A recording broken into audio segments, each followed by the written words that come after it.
No están ustedes para saberlo ni yo para contarlo. Tuve el privilegio de hablar con el doctor Ulises Girolimo, doctor en Ciencias Sociales por la Universidad de Buenos Aires y especialista en la sociedad del conocimiento. Ulises es miembro del programa de investigaciones sobre la sociedad de la información en el Instituto Gino Germani de la Universidad de Buenos Aires. En esta charla, el doctor Ulises nos habló sobre las primeras 3 revoluciones industriales, haciendo énfasis en la tercera revolución y la sociedad informacional. ¿Qué cambios socioculturales ocurrieron durante los años 70? ¿Qué papel juega el contexto sociocultural en las innovaciones tecnológicas? ¿Qué es la cuarta revolución industrial o industria 4.0? Estas son solo algunas de las preguntas que exploramos a través del episodio. El doctor Ulises también nos ofrece su perspectiva sobre el dilema virtualidad versus presencialidad. ¿Es lo mismo una clase virtual que una clase presencial? Además, hablamos sobre cómo las ciencias humanas y sociales son cruciales para acompañar la transición digital y para no pensar la tecnología de manera únicamente instrumental y determinista. Ya para finalizar, el doctor Ulises nos contó sobre su investigación, la industria 4.0 en perspectiva latinoamericana. No me extiendo más, los invito a escuchar esta fascinante entrevista. Si les interesan estos temas, les doy mi palabra de que no se van a arrepentir.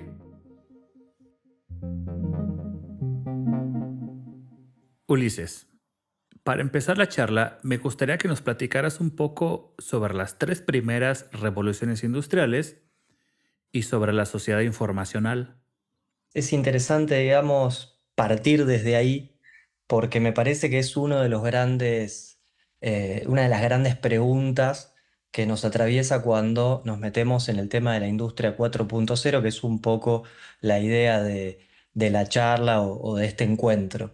Claramente, digamos, uno sabe que, o por lo menos así se plantea en la literatura, ¿no? A lo largo de la historia podemos pensar en al menos 3 grandes revoluciones industriales, ¿no? La primera que tuvo que ver con la mecanización, ¿no? A partir de la invención de la máquina de vapor y demás. Podemos pensar en una segunda revolución industrial que tiene más que ver con la energía, que posibilitó la producción en masa, en serie, y habilitó un montón de cambios en términos sociales, económicos, culturales, políticos, si se quiere.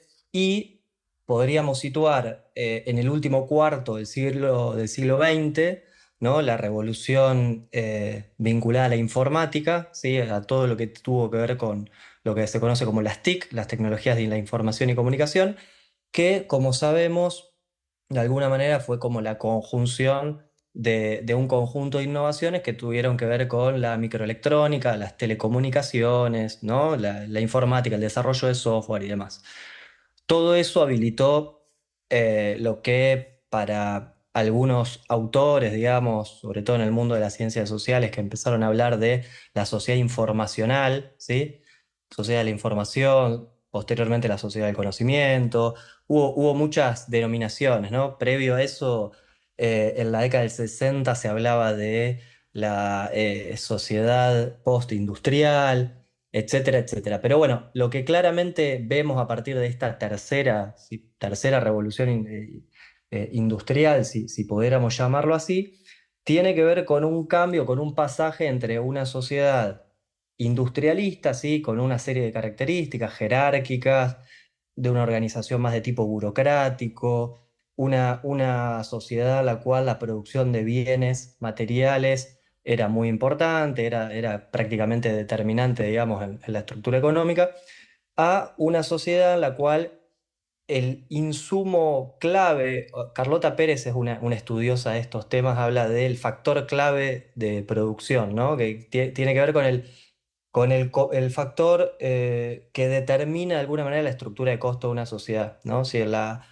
sociedad industrial fue el petróleo, la energía, etcétera, en la sociedad informacional empieza a ser, ¿no? La información digital, porque comienza a ser un insumo fundamental en toda la economía, sea la industria, sea el mundo de la economía digital o sea el agro, ¿no? Que tiene que volverse informacional para seguir siendo productivo, competitivo, etcétera, ¿no? Sabemos que una semilla de soja tiene mucha tecnología adentro, sabemos que cada vez más, digamos, el campo está atravesado por la lógica de la producción digital y de los bienes digitales, digamos, las maquinarias agrícolas, todo lo que tiene que ver con el agro de precisión que se está viendo hoy en día juega un rol fundamental.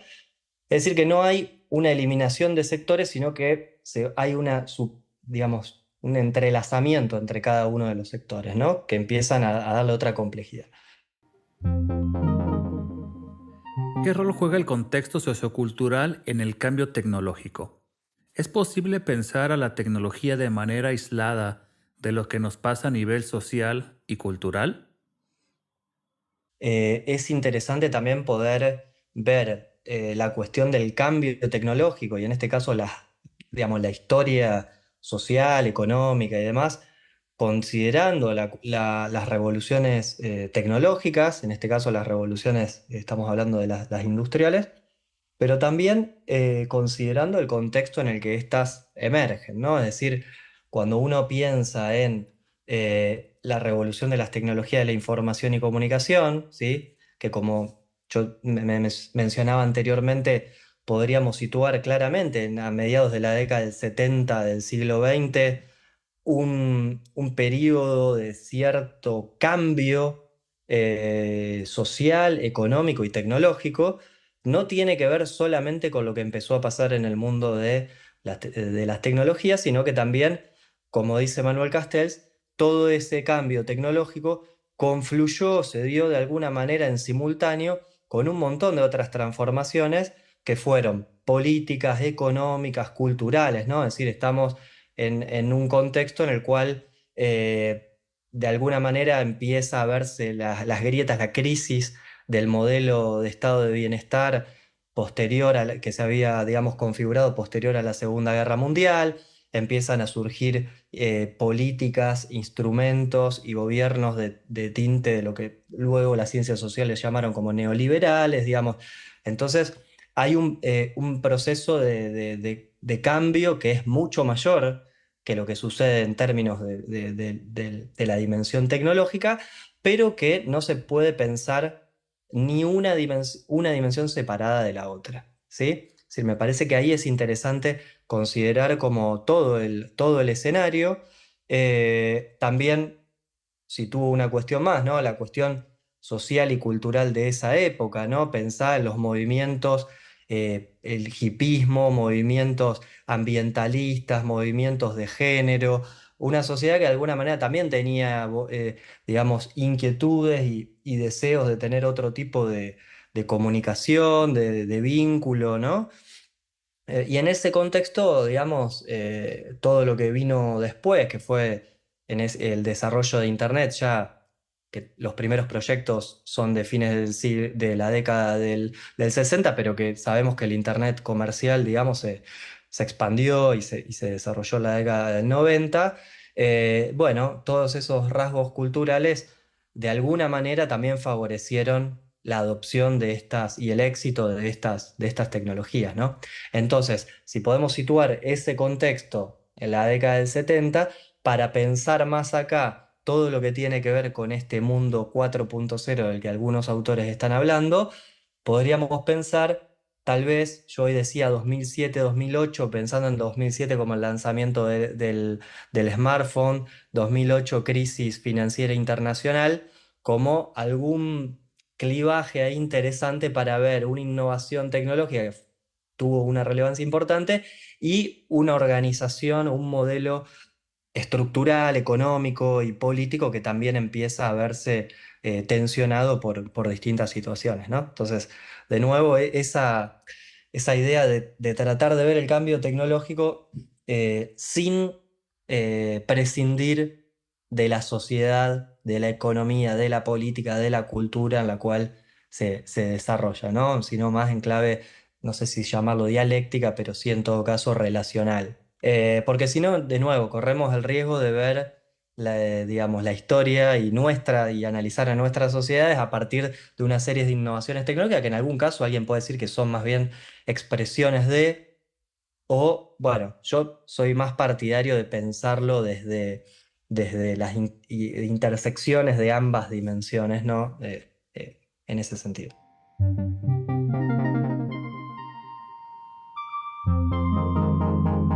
Desde tu perspectiva científica, ¿estamos ante una nueva etapa de la revolución industrial? Yo diría que hace ya un poquito más de una década, ¿no? Podríamos pensar a partir del 2008, 2011 y demás, por situar como y ahora si querés lo mencionamos, ¿no? Pero por situar alguna etapa, estamos empezando a preguntarnos si estamos ante una nueva revolución industrial y podemos hablar de una cuarta revolución industrial, ¿no? Eso me parece que es una pregunta interesante, digamos, para hacerse. Yo creo que hay cierta, digamos, si uno se fija en la literatura, hay como distintas corrientes, distintas perspectivas. Yo creo que estamos ante una etapa donde hay continuidades y cambios, ¿no? No sé si podemos hablar de una nueva revolución industrial, una cuarta revolución industrial, sino que de alguna manera creo que hay muchas continuidades y algunas novedades con respecto a esta etapa que te decía anteriormente, que algunos autores con los cuales yo suscribo podemos pensar en una etapa del capitalismo informacional o sociedad informacional, ¿no?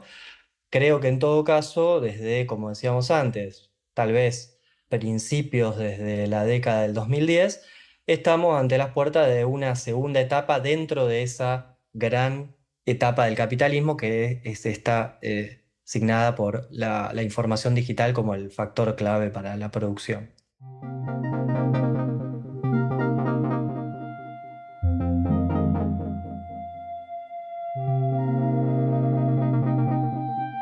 ¿Por qué se habla de industria 4.0 o de cuarta revolución industrial? El término de Industria 4.0 nace en 2011 en la feria de Hannover, que es una feria industrial en la cual se presentó como una estrategia de Alemania bueno, para mejorar la productividad en la industria manufacturera. Y en ese contexto, toda esta idea de pensar a partir de esta categoría de Industria 4.0 consistía en montar una estrategia de desarrollo productivo, si se quiere, ¿no? Sumado a eso, y posteriormente, en 2016, en el Foro Económico Mundial de Davos, el que es su presidente ejecutivo, Klaus Schwab, refirió a la idea de cuarta revolución industrial. De hecho, hay un libro como muy conocido sobre estos temas y creo que es uno de los que contribuyó a que este concepto sea bastante mainstream, ¿no? Aceptado y demás, que es esta idea de la cuarta revolución industrial. En general, ahí también hay un tema para ver, es decir, por un lado surge o emerge a partir de esta feria que te decía como una estrategia de política pública, después en el contexto del foro de Davos surge esta idea de la cuarta revolución industrial, entonces a veces de nuevo, ¿no? Caemos, o por lo menos está la pregunta ahí de cuán esta idea de la cuarta revolución industrial y industria 4.0 es un concepto que nos permite entender lo que está sucediendo, o cuánto es una estrategia de política pública, o cuánto es un, digamos, un concepto prescriptivo que trata de incidir en el desarrollo económico de los países y demás, ¿no? Entonces ahí también está bueno, me parece, considerar esto, sobre todo para ver qué nos aporta el concepto para el entendimiento de nuestras sociedades o no, digamos, ¿no? Y cuáles son en todo caso los límites, o qué nos puede aportar y por ahí qué no. Y yo creo que si vos me preguntas de qué estamos hablando cuando hablamos de Industria 4.0, de Cuarta Revolución Industrial, en general se está haciendo referencia a un conjunto de vectores tecnológicos que tienen la capacidad de vincular crecientemente y relacionar crecientemente lo que podríamos sintéticamente llamar, digamos, la esfera, digamos, digital, biológica y físico-material, digamos, de una sociedad. En ese sentido, cuando hablamos de los vectores tecnológicos que caracterizan a la industria 4.0, hay cierto consenso, ¿no? En mencionar, por ejemplo, al Internet de las cosas, a la inteligencia artificial, ¿no? Al blockchain, al cloud computing, a la realidad aumentada, realidad virtual, impresión 3D o manufactura aditiva, bueno, y algunos más, ¿no? Pero digo, en términos generales, estamos hablando de esas tecnologías. Y esas tecnologías, de alguna manera, no sé si hay un hito fundacional en ellas en algún momento, digamos. Muchas de ellas ya tienen varias décadas de desarrollo, ¿no? Eh, en algún punto sí creo que estos vectores tecnológicos de alguna manera sí se montan sobre la revolución digital anterior, digamos, ¿no? Y con la madurez que han ido encontrando, han ido surgiendo innovaciones muy rupturistas. No quiero em, subestimar, digamos, o que quede, digamos, digamos, parezca que estoy subestimando los cambios que esto genera, digamos, ¿no? Pero sí, si pensamos en términos de momentos de revoluciones industriales, ahí sí soy un poco más cauto y me parece que podríamos estar entrando en una nueva etapa dentro de lo que fue la revolución de las tecnologías de la información y comunicación, que ya lleva casi 5 décadas, pero de nuevo, no estoy subestimando el cambio, digamos, o los cambios que esto puede traer, sobre todo porque, como te decía antes, hay una articulación creciente entre el mundo digital, el mundo biológico natural, digamos, y nuestra vida física material, ¿no? Lo cual esto sí es una novedad. Yo no sé si vos te acordás de algunos textos clásicos, digamos, que desde el mundo de las ciencias sociales que estudiaban, por ejemplo, o se preguntaban cuáles eran las transformaciones generadas por todo lo que fue la revolución de las TICs. Década del 90, estoy pensando en William Mitchell, que tenía un libro que se llamaba City of Bits. Después Pierre Levy con el concepto de la inteligencia colectiva, el ciberespacio. Javier Echeverría, que hablaba de los tres entornos de la humanidad, que era el entorno natural, el entorno material, el entorno urbano, y el tercero era Telépolis o tercer entorno. Bueno, en ese momento, de alguna manera, yo creo que por la propia madurez de las tecnologías digitales, era posible, era más probable que pudiéramos tener esta mirada como más segmentada de nuestros entornos de vida, ¿no? Es decir, el entorno digital, verlo como algo externo, viste que a veces coloquialmente uno dice lo que pasa en Internet y lo que pasa en el mundo real, como si lo que sucediera en Internet Sí. no fuera parte del mundo real. Y yo creo que hoy, sobre todo con todos estos vectores tecnológicos que te mencioné, la lógica algorítmica que empieza a acompañarnos en nuestra experiencia cotidiana, ya sea para ir de un punto al otro en una ciudad o para elegir una película en una plataforma, ¿no? O para realizar una compra en internet, yo creo que, digamos, de alguna manera ahí hay una hibridez mucho mayor en nuestra experiencia de vida, ¿no? Y eso Perfecto. sí creo que en algún punto es favorecido, facilitado por todas estas nuevas vectores tecnológicos de los que hablábamos anteriormente.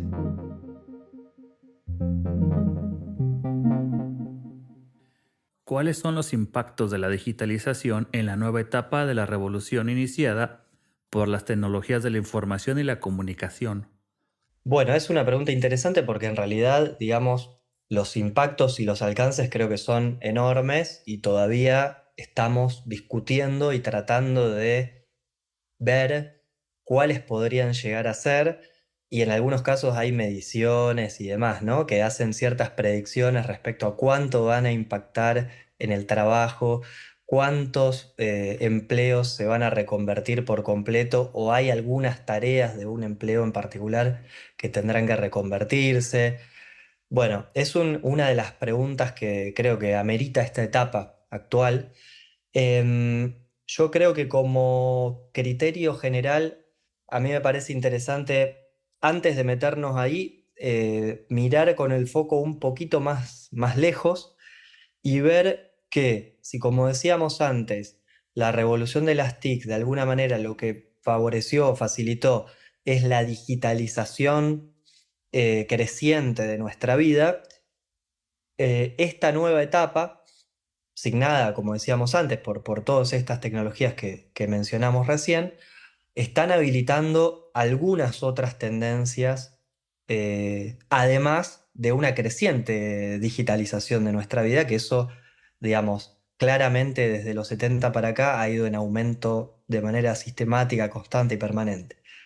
Ahí hay un autor que se llama Mariano Zuckerfeld, de acá de Argentina, que especialmente vinculado al mundo del trabajo, plantea como tres grandes tendencias con respecto a esto, con lo cual no soy original, digamos, sino que, bueno, lo tomo de él y me parece muy acertado. Él plantea esta idea de una creciente informacionalización, como decíamos antes, podríamos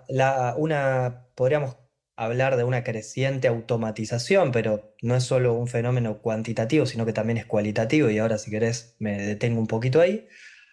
Y también está la cuestión de la plataformización, que es otro elemento que por ahí no mencionamos antes, pero que vos sabés muy bien que las plataformas hoy juegan un rol fundamental, no tanto como una tecnología digital en sí misma, sino como una nueva forma de organización de las actividades humanas, ya sea de comunicarnos o incluso de aprender, de educarnos y de trabajar. Y con respecto a la automatización, también está, creo que hoy por hoy estamos un poco en ese debate, a partir de algunas irrupciones que hubieron en los últimos meses vinculadas a la inteligencia artificial generativa y demás, que si durante algún tiempo, digamos, la sustitución del trabajo humano tuvo que ver, volviendo un poco al origen, ¿no? Tuvo que ver con la mecanización y el reemplazo de tareas rutinarias, repetitivas y sobre todo que requerían fuerza física, digamos. Actualmente estamos en presencia de una serie de tecnologías que pueden o que están empezando a mostrar capacidades de generar procesos y tareas que no son rutinarias y que eventualmente podrían llegar a ser creativas, ¿no? Si nosotros pensamos como nos ponemos humanistas y pensamos, bueno, ¿cuál sería nuestra especificidad en términos de seres humanos? Creo que todos pensaríamos en el afecto, la creatividad, digamos, bueno, la inventiva, etcétera, etcétera. Sin embargo, bueno, hoy vemos que algunas de estas actividades y de estas tareas que tienen que ver con trabajos creativos, no rutinarios, no repetitivos, bueno, empiezan a verse, no sé si sustituidas, pero sí complementadas por avances en la inteligencia artificial, por ejemplo, ¿no?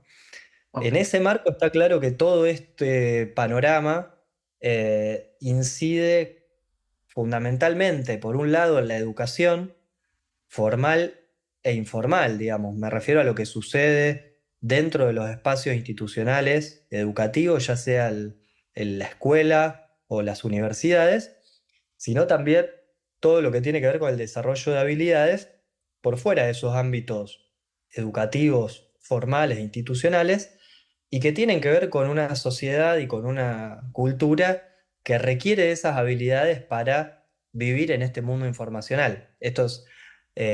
Fernando Peirone habla de las habilidades tecnosociales, ¿no? Son habilidades que tienen que ver con las tecnologías digitales, pero que también son eminentemente sociales y necesitamos desarrollarlas para poder llevar a cabo nuestra vida cotidiana en un mundo que es crecientemente informacional, como por ejemplo este diálogo que estamos teniendo o cualquier otro tipo de comunicación que pueda haber.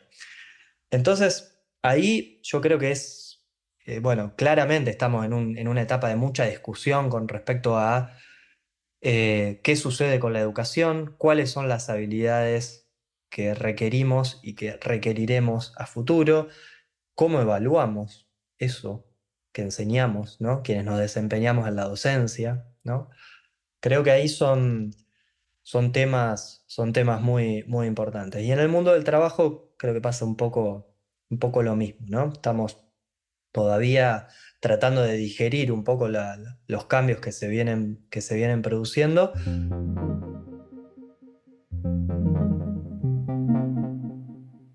¿Virtual versus presencial es lo mismo? A mí me parece que hay que entender, digamos, que cuando hablamos de tecnologías en general, estamos pensando en sistemas que son sociotécnicos, ¿sí? Es decir, implican, obviamente, infraestructura tecnológica para funcionar correctamente, implican que haya hardware, implica que haya dispositivos, implica que haya software, implica que haya habilidades para poder manejarlos, ¿no? Y un montón de otras cosas, pero de mínima podríamos pensar en eso.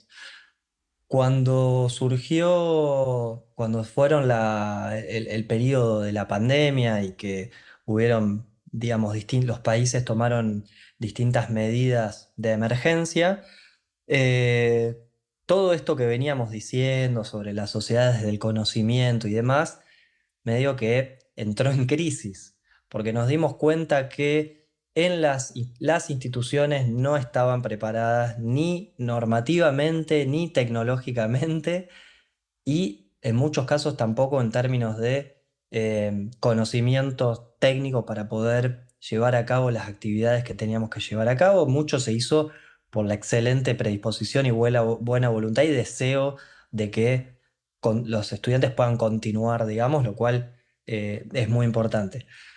Y desde el lado de los estudiantes un poco lo mismo, ¿no? En el sentido de, en muchos casos empezamos a ver que había cuestiones que tenían que ver con brechas, en algún caso brechas sociales, por ejemplo, el acceso, no es lo mismo estar digamos, en una clase a través del teléfono inteligente, a través de una computadora, con una conexión móvil, con una conexión a banda ancha, en una casa en la cual tal vez hay que compartir los dispositivos o no tenemos un espacio para estar cómodos y concentrados, digamos, escuchando, interactuando, participando en una clase. Digamos, es importante no pensar de nuevo a las tecnologías en abstracto, ¿no? Digamos, se desarrollan y se desenvuelven en un contexto de una sociedad. Considero que es muy, muy, muy interesante y hay que trabajar en todo caso en ver cómo optimizamos las formas de educación a distancia o de educación, digamos, sí, de tener clases de manera virtual, que no es lo mismo, digamos. No es lo mismo virtualizar una clase pensada y diseñada para llevarse a cabo en un aula de átomos, en el aula, en el espacio físico tradicional, que una clase, digamos, para ser llevada a cabo de manera virtual. También hay herramientas sincrónicas, asincrónicas, digamos, bueno, hay ahí un montón de variables que juegan, pero bueno, claramente hay muchas potencialidades y creo que también lo vemos al día de hoy, ya habiendo transitado varios años o algunos años con respecto al periodo del cual estamos hablando, que hay algunas prácticas que hemos incorporado y que han funcionado y que seguimos trabajando y hay otras en las cuales hemos vuelto atrás como si, como si nada hubiera pasado, ¿no? Em, pero bueno, de alguna manera, en ese sentido, digamos, creo que hay que pensar en todo caso las estrategias pedagógicas adecuadas para cada tipo de modalidad de educación y no creo que tenga que ver con un estilo o no particular el éxito o el fracaso. Es decir, no es porque sea virtual va a ser mejor o peor que por estar en el aula, sino que creo que cada modalidad tiene su especificidad y requiere, digamos, su estrategia pedagógica para ser llevada a cabo. Claramente, si querés, vamos a la cuestión más personal, digamos, uno como docente disfruta mucho de estar en el aula, ver las caras de los estudiantes, poder conversar, incluso en el recreo, ¿no? Una vez que termina la clase, poder compartir otro tipo por ahí de situaciones que no son necesariamente, digamos, no todos se animan a participar de la misma manera, prendiendo la cámara, activando el micrófono, etcétera.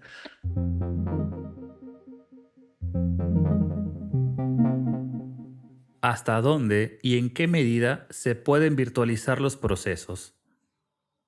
Creo que como vos señalás, es imposible poder pensar a cada entorno con la misma lógica de funcionamiento, ¿no? Es decir, nuestro entorno, nuestras relaciones cara a cara, digamos, tienen determinadas particularidades, nos insertamos en un entorno que tiene sus propias lógicas, sus propias, no sé, sus propias formas de funcionamiento y que me parece que eso también termina condicionando el tipo de comunicación que tenemos, ¿no? Los sistemas, las formas de comunicación digital, en los distintos soportes y mediatizadas por las distintas herramientas que querramos utilizar, también tienen sus propias lógicas, digamos, ¿no? Las herramientas digitales no son un espacio neutral de comunicación, sino que también en muchos casos, digamos, sabemos que inciden y moldean la forma en la cual nos comunicamos y nos expresamos, porque sencillamente hay reglas, hay prácticas,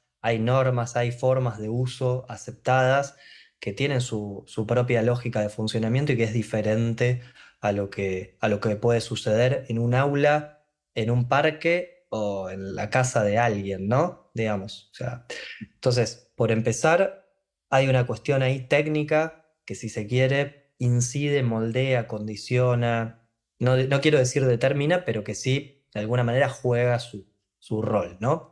Digo, pensando en las lógicas de cómo se utilizan, por ejemplo, las plataformas de comunicación, como puede ser Zoom, Meet o la que fuera, ¿no? Digo, también hay ciertas pautas en las cuales se utiliza respecto a levantar la mano, pedir la palabra, no pisarse con el otro. Eso por un lado. Y por otro lado, la cuestión de, hoy te hablé de Javier Echeverría, que es un filósofo matemático español que fue uno de los que, bastante pionero, digamos, en hablar de algunos de estos temas.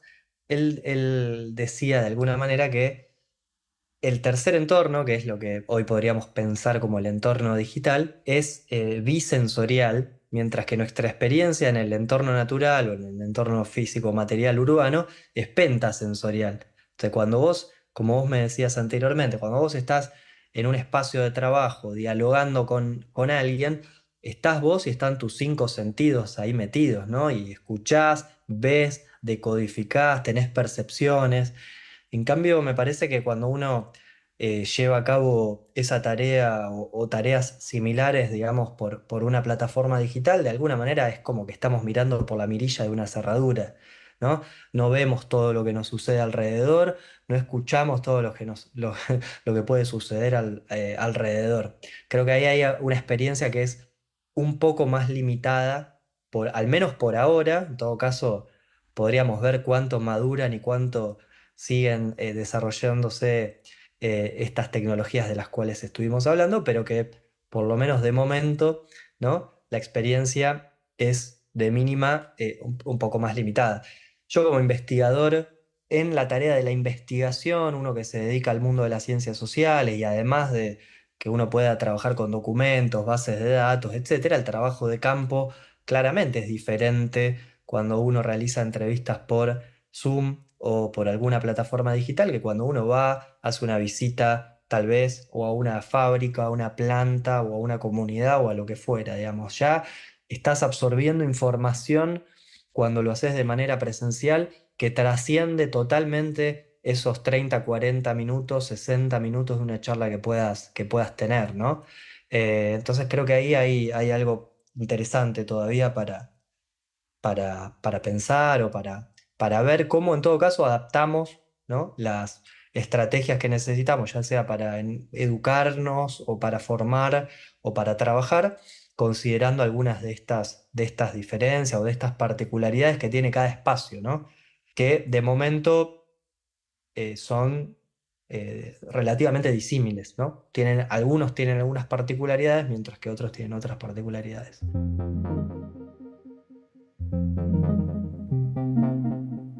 ¿Cuál es el rol de las ciencias humanas y sociales en la industria 4.0? Es importante tratar de reflexionar sobre qué concepciones tenemos vinculadas a las tecnologías en general. Ni siquiera me refiero a las tecnologías digitales en particular, que son las que estamos por ahí charlando en este momento, sino qué concepción tenemos sobre la tecnología.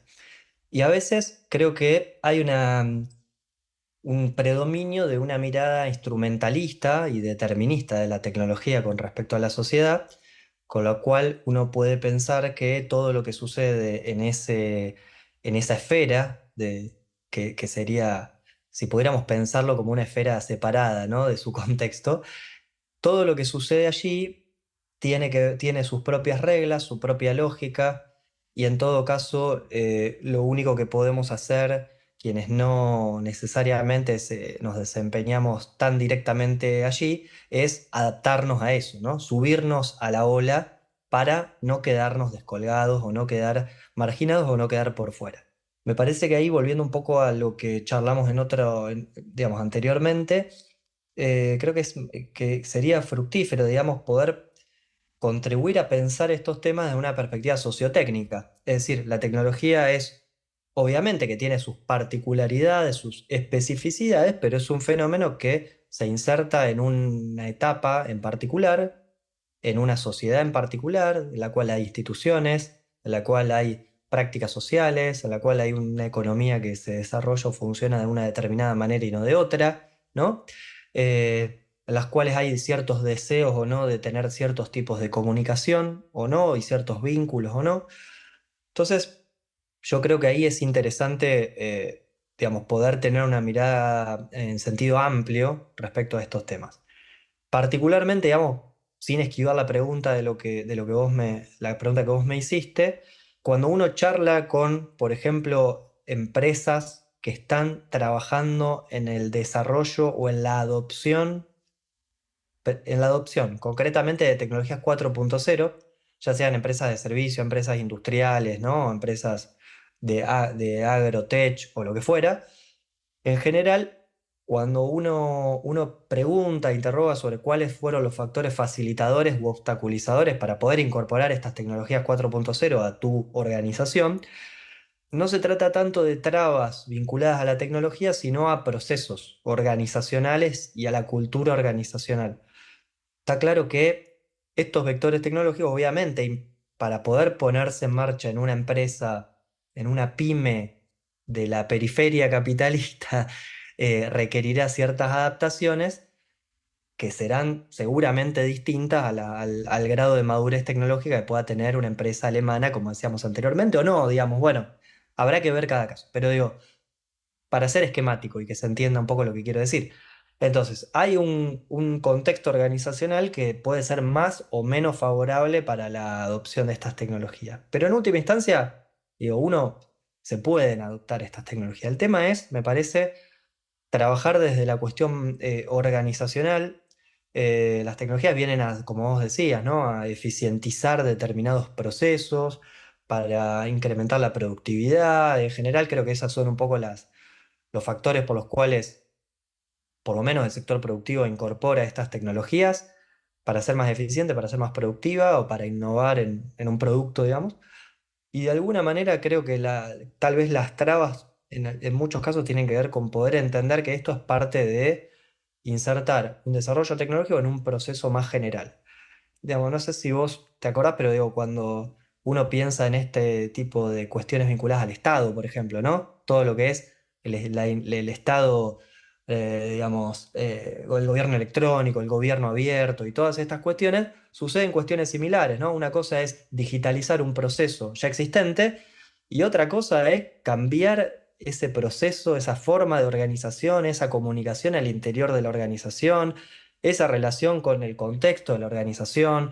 Creo que hay ahí una cuestión que es bueno considerar también. Y después, bueno, de nuevo, me parece que el rol de las ciencias sociales en poder amplificar la mirada sobre la tecnología, poder pensar en los problemas, incluso no solo de la adopción, que es lo que a veces tendemos a mirar, es decir, cuáles son los efectos de que se adopte determinada tecnología, sino también cómo podemos contribuir a la propia etapa del desarrollo de la tecnología, ¿no? Poder pensar desde la propia instancia del desarrollo algunas cuestiones que tengan que ver con la ética, con las prácticas culturales y sociales en las cuales se quiere introducir determinado sistema. Creo que ahí hay un campo interesante y que implica un desafío enorme para las ciencias sociales, ¿no? También, es decir, no solo quedarnos investigando cómo impacta, digamos, una innovación que irrumpe y que emerge en un determinado contexto, sino cómo desde la propia etapa del diseño y del desarrollo podamos aportar alguna otra dimensión que tal vez queda por fuera. En ese sentido, digamos, cuando uno lee incluso los reportes de las grandes empresas que son desarrolladoras a nivel global de estos vectores tecnológicos de los que hablamos, se hace mucho énfasis en la filosofía, ¿no? En un montón de disciplinas humanísticas, digamos, que también permiten como complejizar esa mirada y en última instancia favorecer también la adopción de la tecnología, porque si partís desde el propio desarrollo, que no contemplas estas dimensiones, probablemente encuentres muchos obstáculos y muchas más problemáticas cuando la quieras poner en marcha, ¿no?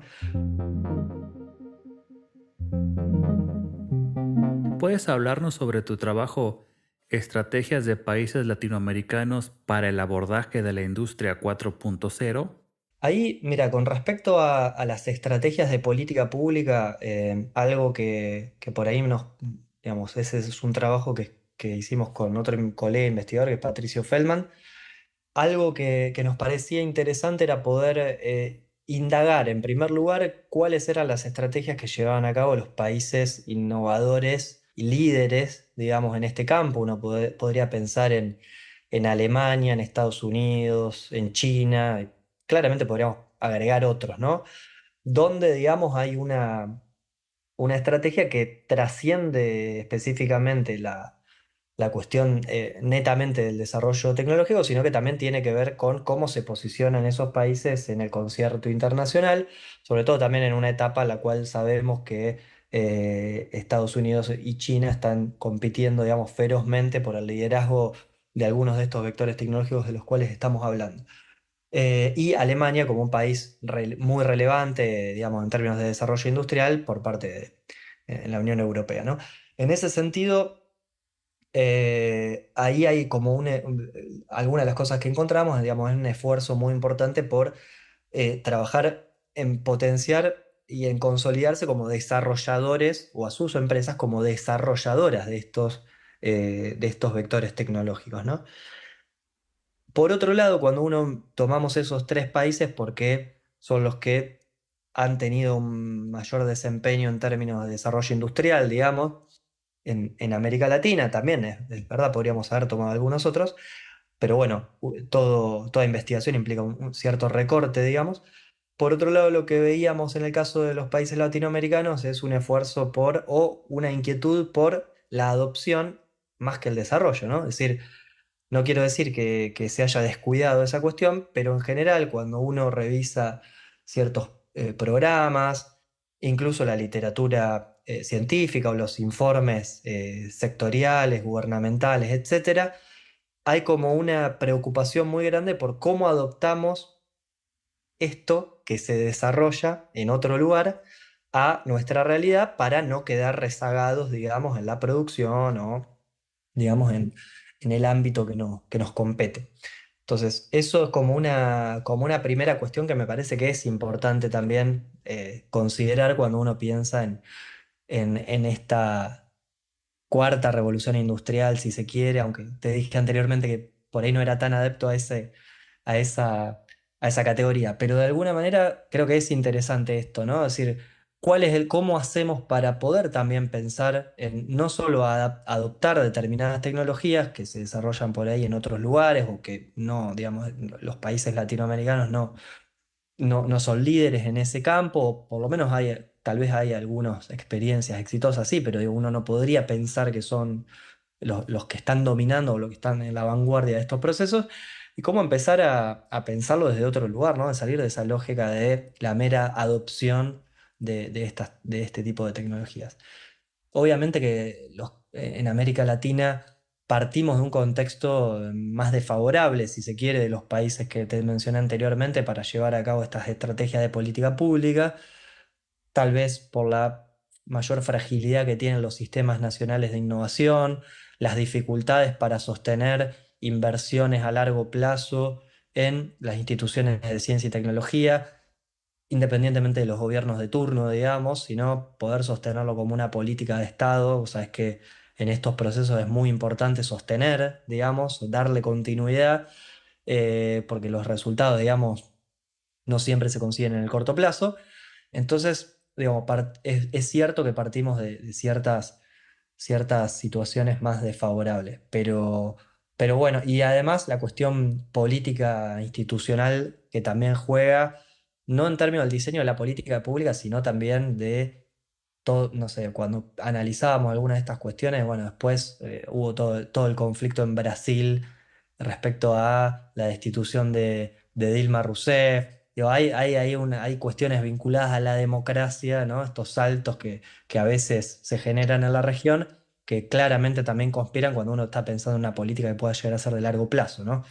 Eso por un lado. También pensar en términos de estrategia, ¿no? Pensar en la multiescalaridad, ¿no? O sea, estamos hablando de fenómenos que tienen que ver con dinámicas que son globales en algún punto, pero que tienen sus expresiones territoriales y que es necesario considerar también cómo se expresa esa cuarta revolución industrial en los distintos territorios, en las distintas regiones del continente, incluso de cada uno de los países, ¿no?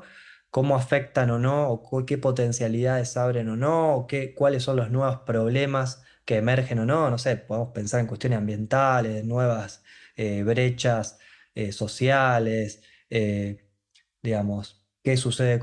Era una pregunta que vos mencionabas hoy, ¿qué sucede con el empleo, digamos, ¿no? Bueno, ¿qué hacemos frente a todo ese panorama, ¿no? Porque es cierto que es necesario, digamos, trabajar en el desarrollo de las capacidades tecnológicas para abordar estas cuestiones, así como también es cierto que tenemos que tener o pensar, mejor dicho, en, bueno, cuáles son los potenciales impactos, efectos adversos que todo esto genera y que es necesario también revertir.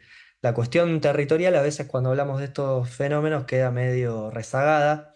A veces se mira mucho más lo que sucede a nivel internacional o qué sucede con algunas empresas que son líderes en innovación tecnológica, qué están haciendo algunos países, etcétera, etcétera, pero por ahí no miramos tanto qué sucede con los territorios particulares, las ciudades, que en última instancia ponen también sus universidades, sus infraestructuras, sus recursos, sus personas, ¿no? Sus ciudadanos. Entonces, bueno, eso también me parece que es otro elemento que es interesante no descuidar, digamos, o tener en cuenta.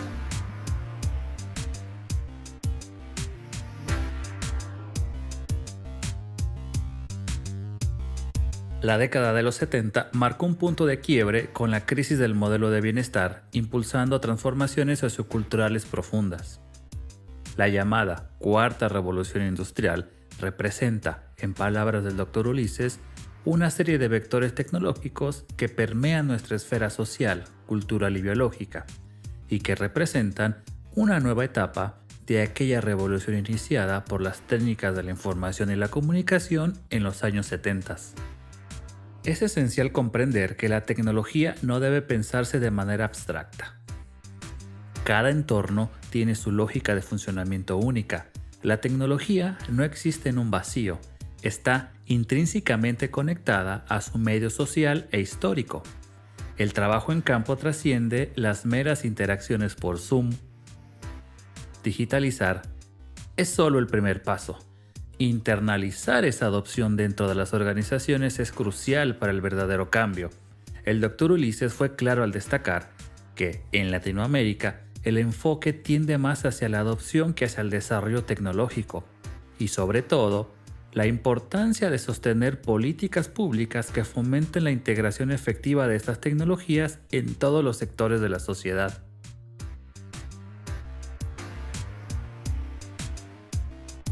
Sígueme en mis redes sociales. Regularmente publico contenido relacionado con cada uno de los episodios. Me encuentras en Facebook, en Instagram, en ex Twitter, como @bruto tú también.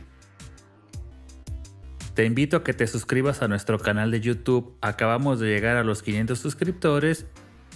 Ayúdanos a seguir creciendo. También estamos en Spotify y demás plataformas de streaming. Para cualquier consulta, comentario, propuesta de episodio o incluso si deseas sumarte al proyecto, puedes escribirme al correo electrónico que está en la descripción del episodio. Soy Enrique y esto fue Tú también, Bruto, un podcast de historia para tiempos relativos. Nos escuchamos pronto.